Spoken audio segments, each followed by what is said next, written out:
Tanggal 26 bulan 9. Aurel, Virgo, Alfi.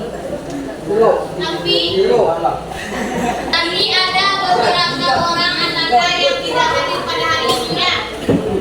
Ananda termasuk si Nadia, kemudian si Nadira. Ya, berarti ada 2 teman Ananda yang tidak masuk pada hari ini. Oke. Untuk materi hari ini tentang sum'ah, takabur, dan hasad. Nah, coba perhatikan ke depan. Tujuan pembelajaran yang akan kita capai, yang pertama adalah peserta didik mampu menjelaskan apa itu hidup, sum'ah, takabur, dan hasad. Menurut Ananda, apa itu takabur? Takabur.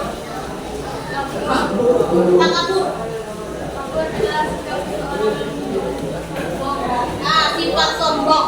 Jadi takabur itu sama dengan sifat sombong. Kalau sum'ah itu beda-beda tipis dia dengan ria.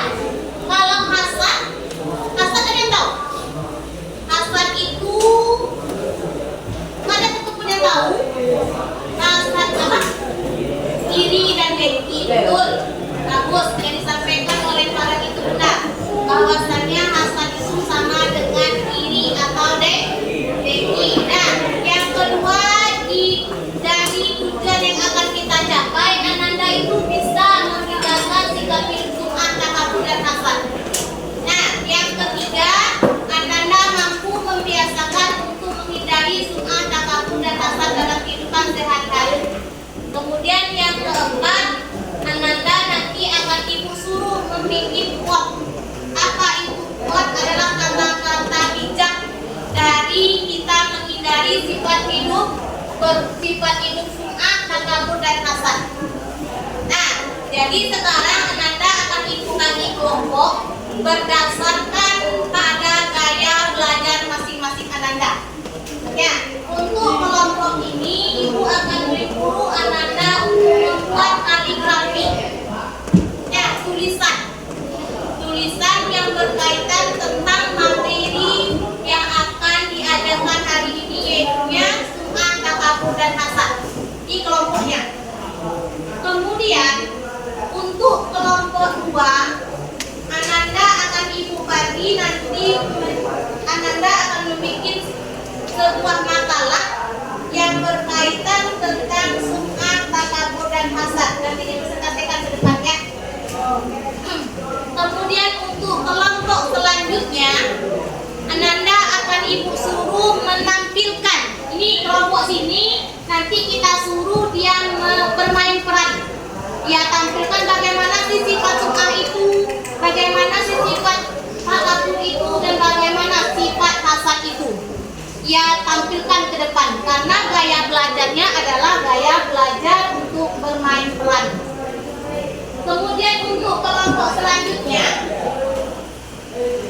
Ananda akan ibu suruh nanti menggambar. Ibu suruh Ananda menggambar tentang ria, hasad, dan takabur. Tolong Ananda bikin gambarnya. Ananda lukis karena ini adalah orang yang hobi menggambar.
ini adalah teman Ananda yang memperlihatkan tentang sifat takaburnya ya, yang mana yang mengatakan inilah saya, kata dia kan. Bisa Ananda nih bahwa contoh yang diterapkan oleh teman Ananda ini adalah salah satu perilaku yang tidak baik. Ya, silakan kita persilakan kepada kelompok 3. Nah, untuk kembali ke tempat karena telah bermain peran menampilkan bagaimana sifat takabur itu. Nah, baiklah untuk kelompok selanjutnya, kelompok yang akan mempresentasikan materi tentang sum'ah, takabur dan hasad. Silakan. Assalamualaikum warahmatullahi wabarakatuh. Waalaikumsalam warahmatullahi wabarakatuh. Baik, saya akan mempresentasikan makalah tentang sum'ah, takabur dan hasad. Sum'ah berarti mendengarkan. Secara istilah, sum'ah yaitu memberitahukan atau mendengarkan amal ibadah yang dilakukan kepada orang lain agar dirinya mendapatkan pujian atau kunjungan. Sum'ah bisa muncul pada diri seseorang pada saat melakukan ibadah ataupun setelah melakukannya.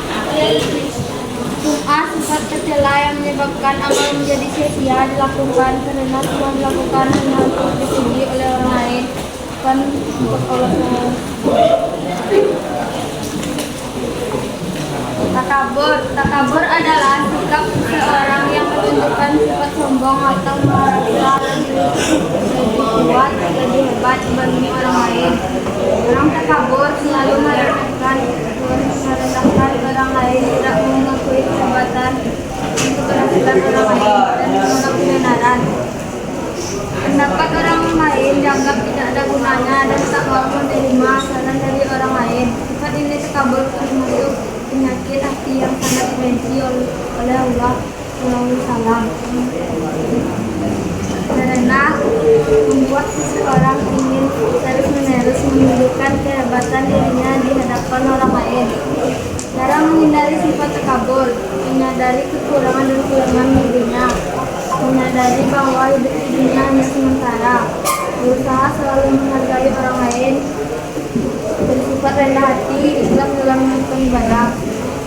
Hasad adalah sifat seseorang yang merasa tidak senang terhadap kebahagiaan orang lain karena memperoleh suatu nikmat dan berusaha menghilangkan nikmat tersebut. Sifat ini muncul pada diri seseorang dikarenakan adanya rasa benci terhadap segala sesuatu yang dimiliki orang lain, baik berupa harta, benda ataupun jabatan. Misalnya, jika ada teman membeli gadget baru, kalian merasa tidak senang dengan keadaan tersebut dengan kawan mempunyai barang tersebut. Dampak positif dari hasad adalah meyakini keadilan Allah SWT, memperbanyak rasa syukur, menjaga sifat rendah hati, bertawadhu, senang membantu orang lain, mempererat tali silaturahmi, mendahulukan kepentingan umum. Dampak negatif dari sifat hasad menentukan takdir Allah, menjadi susah, menyebabkan keinginan kepada Allah, menunjukkan nikmat dari Allah, merendahkan jabat orang lain. Baik, sampai sinilah hasil presentasi saya. Assalamualaikum warahmatullahi wabarakatuh. Berikan aplaus kepada kelompok 2.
Thank you.